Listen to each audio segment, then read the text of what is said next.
우리는 다시 이제 한 해를 보내는 그런 자리에 와 있습니다.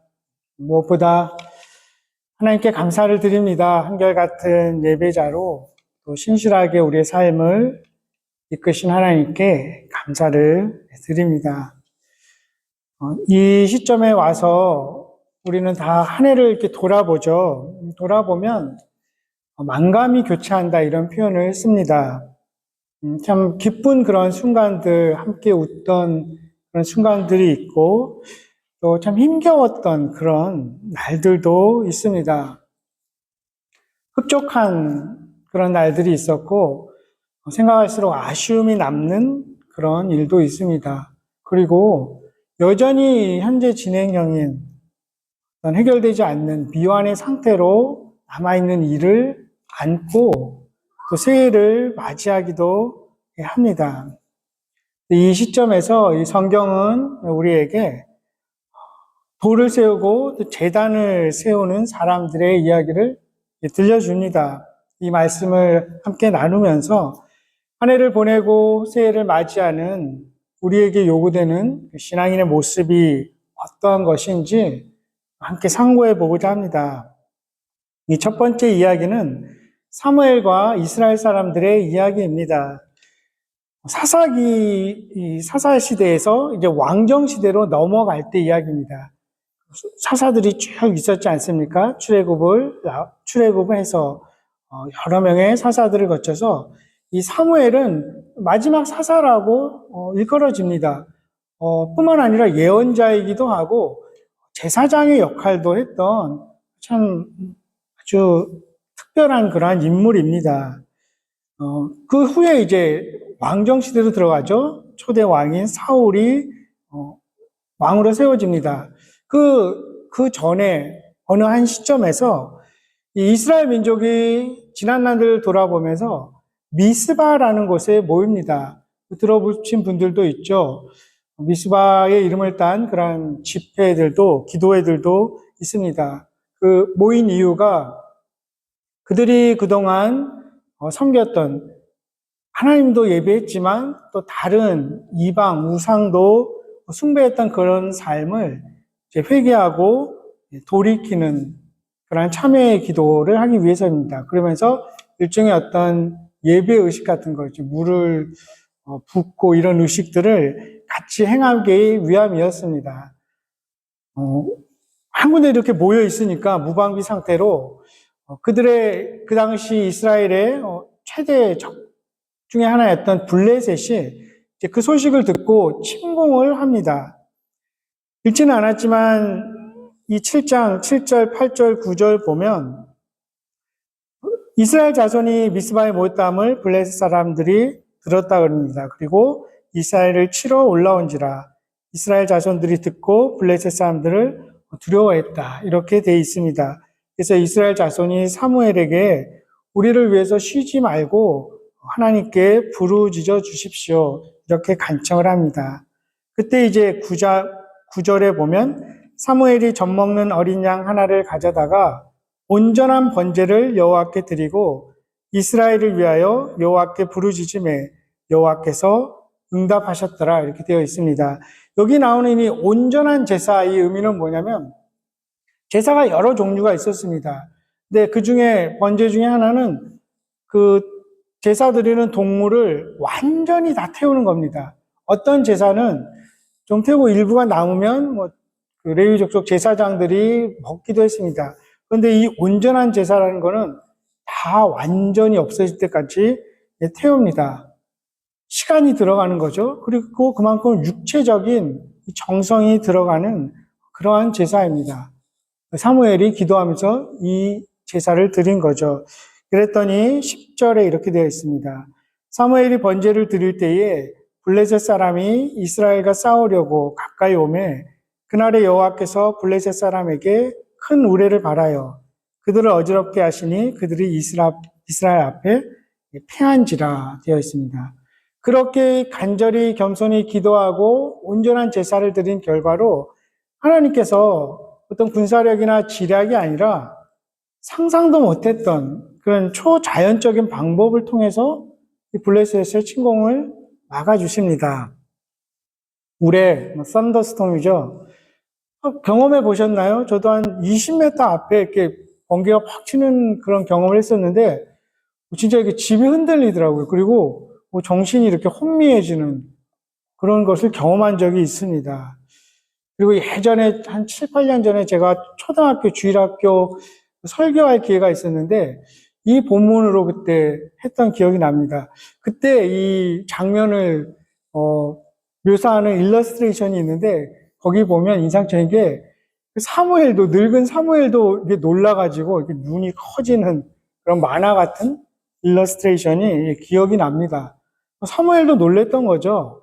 하나님이 이런 방법으로 적군을 물리치시는구나 깨닫게 됐죠. 옛날에 구약시대에 이 국가 간의 전쟁은 이 신들의 전쟁으로 일컬어지기도 했습니다. 그래서 블레셋이 섬기는 바알, 아스타롯 이런 신들과 이스라엘을 섬기는 여호와 하나님과의 전쟁으로 일컬어지기도 했습니다. 그래서 때로는 하나님이 자신이 살아있는 참 유일한 신임을 보이기 위해서 그 전쟁을 수행할 때 그들이 초자연적인 방법으로 승리하게 하신 것들이 있습니다. 사무엘하 22장, 열왕기상 여기에도 나오면 이런 번개, 우레 이런 것을 동원하시고 여호수아 10장 또 24장 이런 데 보면 우박을 내리시기도 합니다. 또 어둠을 내려서 적들을 혼란하게도 합니다. 그리고 오늘 본문이 바로 2장 전에 5장에 보면 6절에는 이렇게 되어 있습니다. 여호와의 손이 아스돗 사람에게 엄중히 더하사 독한 종기의 재앙으로 아스돗과 그 지역을 쳐서 망하게 하니. 아스돗 그 민족들은 어떤 질병을 통해서 전쟁에 패하게도 하십니다.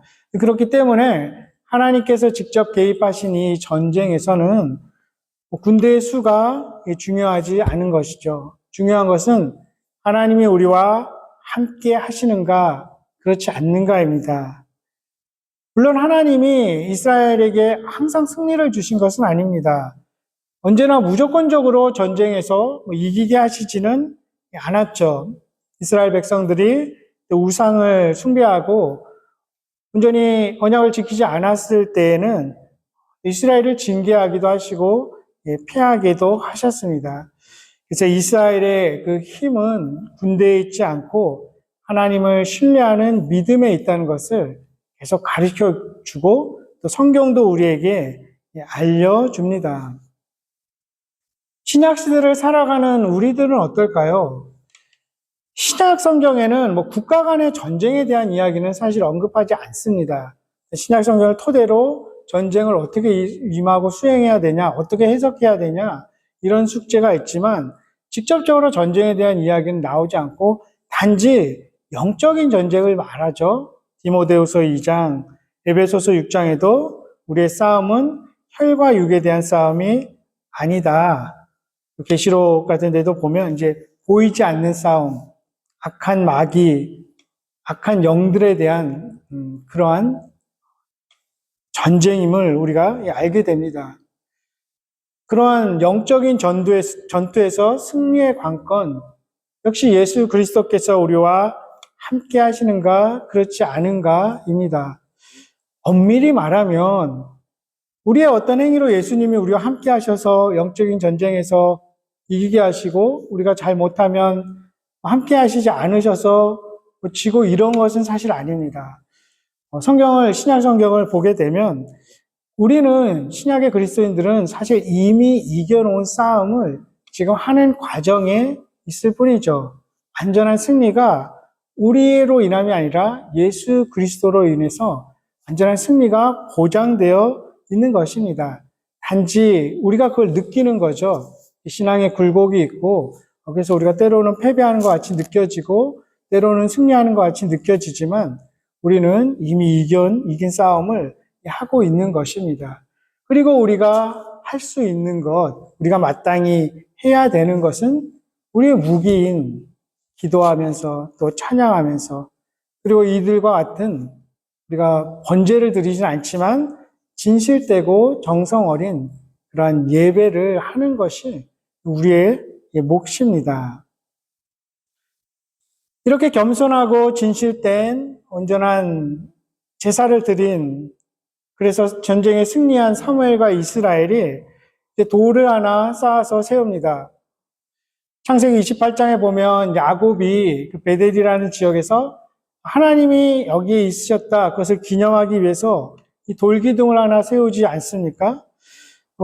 그런 의미에서 이 사무엘이 미스바라는 지역, 그리고 센이라는 지역 그 사이에 이 돌을 세웁니다. 이곳이 구원의 장소다. 그리고 주님께서, 여호와께서 여기까지 물리적인 그런 개념도 있고 또 지금까지 시간적인 개념도 있습니다.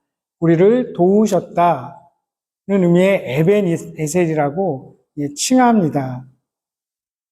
참 재미난 것은 사실 이 장소가 이 4장에도 나옵니다. 근데 이 4장에서는 당시 제사장이었던, 대제사장이었던 엘리, 그 엘리 집안이 범죄하게 됩니다. 그래서 이스라엘이 패배하는 그런 기사가 나옵니다.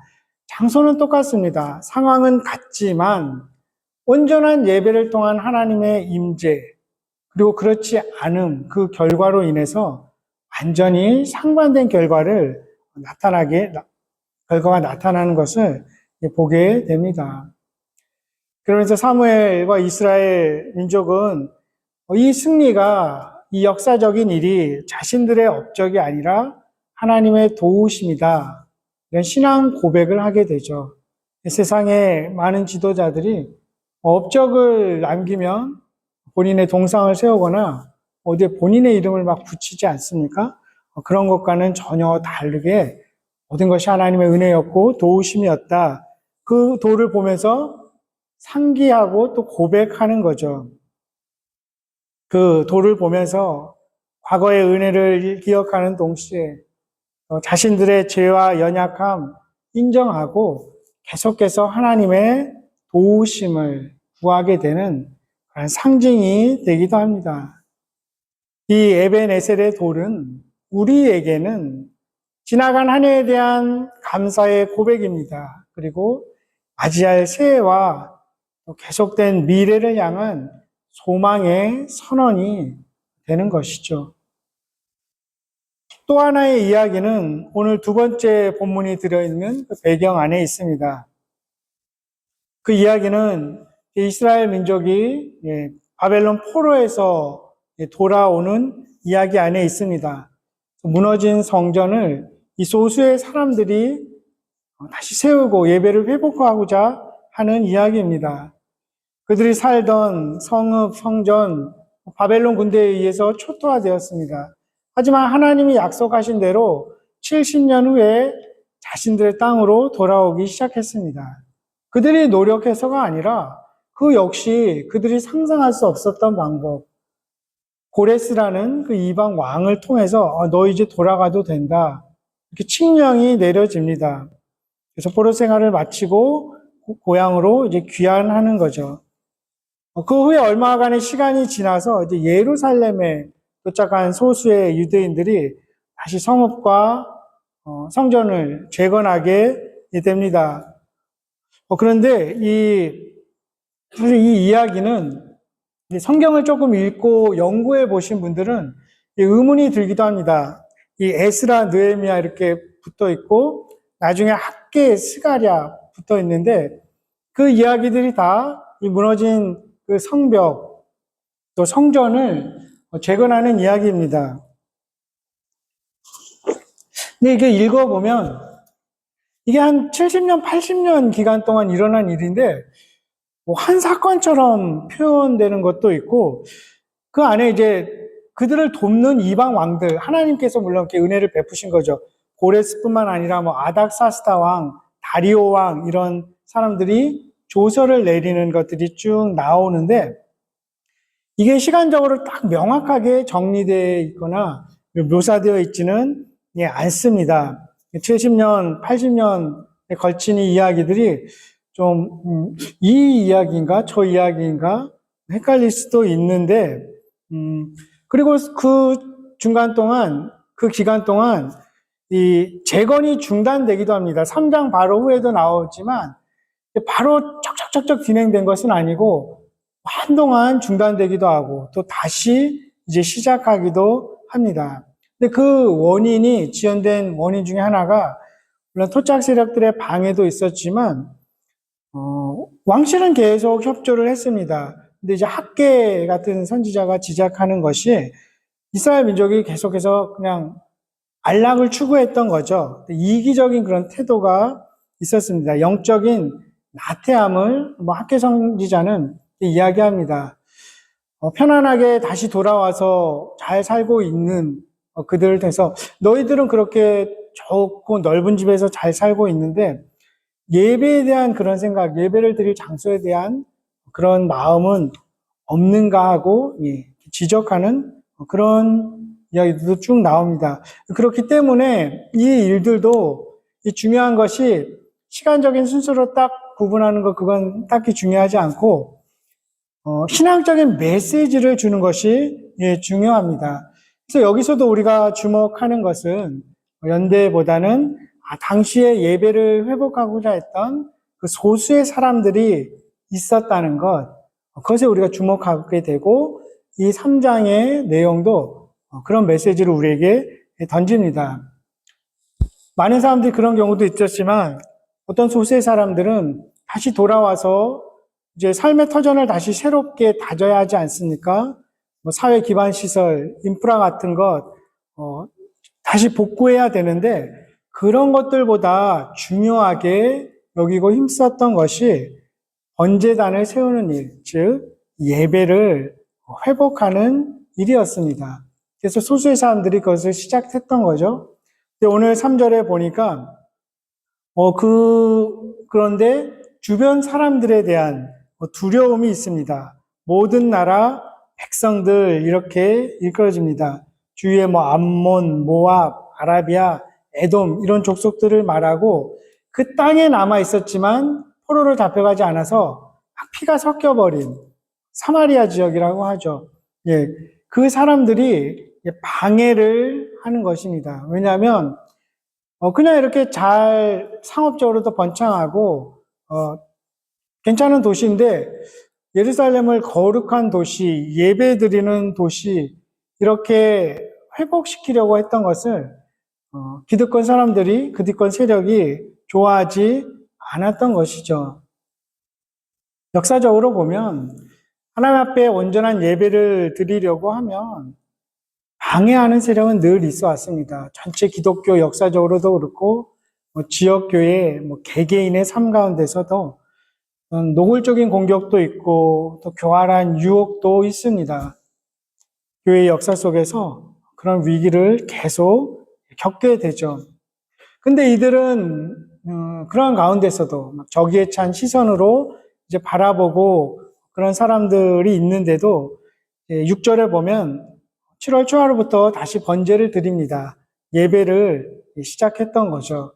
그리고 성전을 예전처럼 다시 짓기 위해서 솔로몬 성전 때 동원되었던 기술자들도 부릅니다.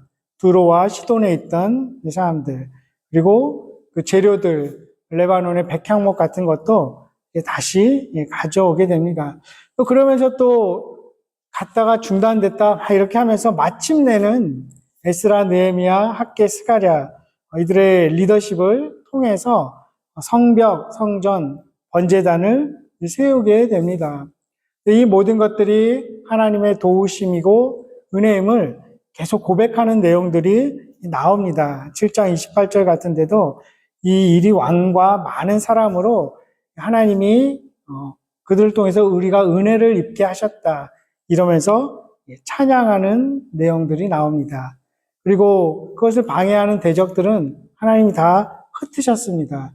그리고 힘이 있어야 되기 때문에 이방 왕들의 마음을 움직여서 필요한 재료들, 물질들도 공급하게 하시는 그런 것을 보게 됩니다. 하나님의 일이 중단되는 것처럼 보여도 마침내는 온전하게 이루어지는 것을 우리가 볼 수 있죠. 그리고 이들도 이 제사의 회복, 그 성전을 다시 재건축하는 것을 통해서 예배라는 것이 단순한 종교 행위가 아니구나. 우리의 정체성이구나. 이것을 깨닫게 되고 고백합니다. 그렇죠. 예배는 우리가 누구인지 무엇으로 사는지를 가르쳐주는, 보여주는 그러한 자리입니다. 번제단을 쌓고 예배를 통해서 성전 재건축을 통해서 우리는 바벨론 사람도 아니고 이스라엘의 1세들도 아니지만 하나님을 예배하는 거룩한 백성이구나. 그런 정체성을 확인하고 회복해 가는 일이 되죠. 생각해 봐도 그렇죠. 70년 후에 다시 돌아온 이들, 그렇게 나이가 많지는 않았을 것입니다. 40대, 50대였을 수도 있고 젊은 사람들도 있었을 텐데, 종종은 유대인인데 태어난 곳은 바벨론인 거죠. 그들에게는 바벨론도 낯설었을 수도 있고, 그들 중에는 또 다시 돌아온 이 유대 땅도 낯설었을 수 있습니다. 우리도 그런 비슷한 경험을 하지 않습니까? 여기서 이제 수십 년 살다 보면, 저도 이제 26년을 살았는데, 이제 그러다가 한국을 방문하면 좀 낯설게 느껴집니다. 이것이 어디지? 그리고 굉장히 이방인처럼 느껴지기도 합니다. 그렇다고 우리가 수십 년 살았지만 여기에 완전히 동화돼서 살지도 않는 거죠. 이들도 그런 비슷한 경험을 했지만 이런 가운데서 그들은 우리의 정체성은 하나님을 예배하는 사람들이다. 이것을 알게 되었던 거죠. 유진 피터슨이 이렇게 말합니다. 예배는 사람이 할 수 있는 가장 전인적이고 포괄적인 행위이다. 예배를 하면서 이 예배 가운데 우리의 정체성이 다시 우리 안에 깊이 새겨지기 때문이죠. 한 해 마지막 함께 드리는 예배입니다. 매주일 우리는 예배하면서 이 자리까지 왔습니다. 한 주도 빠짐없이, 물론 이곳에 모이지 않은 적도 있지만 한 주도 빠짐없이 예배하며 이 자리까지 왔습니다. 그것이 우리 믿음의 교회 공동체, 여러분과 저의 정체성이라고 생각이 됩니다. 어떠한 상황 가운데서도 함께 예배하는 사람들이죠. 특별히 2025년은 개인적으로 어떻게 이렇게 쑥 지나갔는지, 무엇을 했는지 모를 정도로 빨리 지나간 것 같습니다. 좀 유난히 힘들었던 일도 있고, 아팠던 그런, 몸이 진짜로 참 힘들었던 그런 일들도 있었습니다. 저나 여러분이나 어떤 일들은 영적인 전쟁에서 승리했던 그런 일들도 있었을 것입니다. 어떤 두려움과 어려움에서 해방되는 것을 경험하기도 하셨을 것입니다. 또 우리 중에 누군가는 전혀 예상하지 못했던 그런 방법으로 하나님께서 문제를 해결해 주시고 도와주시는 것을 경험하기도 했을 것입니다. 하지만 또 어떤 부분에서는, 또 어떤 부분들은 일상의 어떤 면이 무너지는 것을 경험했을 수도 있고, 여전히 어떻게 풀어가야 할지 모르는 그런 상황에 있을 수도 있을 것입니다. 이 시점에서 우리에게 이 들려지는 이 두 부류의 사람들의 이야기에 귀를 기울여 보죠. 하나님보다 더 의지하고 사랑했던 것들을 헐고 그 길에서 돌이켜서 미스바에 모여서 기도하고 온전한 예배를 드리는 사무엘과 이스라엘의 이야기에 우리가 귀를 기울여 봅니다. 대적들의 침공에 맞서서 신실한 예배자로 서는 그들의 이야기. 그래서 창보다, 병거보다, 뛰어난 용사들보다 더 강력한 무기로 승리하게 하시는 그들의 하나님의 이야기를 듣습니다. 그리고 감사의 돌을 세우는 이야기를 듣게 됩니다. 포로에 땅에서 돌아온 사람들의 이야기는 어떨까요? 주거 환경보다, 개인의 어떠한 급한 일들보다 예배를 위한 그 제단을 쌓던 소수의 사람들의 모습을 그려봅니다. 온갖 방해가 있었고, 또 한편으로 영적인 나태함이 있었지만 다 물리치고 마침내 번제단을 세우고 성전을 재건해서 감격해하는 그 예배자의 모습을 한 해의 마지막 주일에 함께 그려봅니다. 지난 한 해 동안 기쁨과 슬픔, 아픔과 또 회복의 현장마다 개입하셔서 여기까지 우리를 인도하신 에베네셀의 하나님께 우리도 감사의 돌을 세우십시다. 흩어진 돌들처럼 보이는 그 일상들을 모아서 에베네셀의 돌을 쌓을 수 있는 그런 시간이 될 수 있기를 소망해 봅니다. 삶에 흩어진 그 돌들을 다시 모아서 예배의 제단을 계속 세워 가십시다. 이 귀한 터 위에 우리의 신앙을 더 견고하게 세워갈 수 있기를 소망합니다. 한 해 동안 정말 수고 많으셨습니다. 우리를 도우신 에베네셀의 하나님께서 다가올 새해에도 여기까지 인도하신 전능하신 하나님께서 우리의 남은 날들도 함께 하시며 이전보다 더욱더욱 도우시기를 주님의 이름으로 간절히 축원합니다. 기도하겠습니다.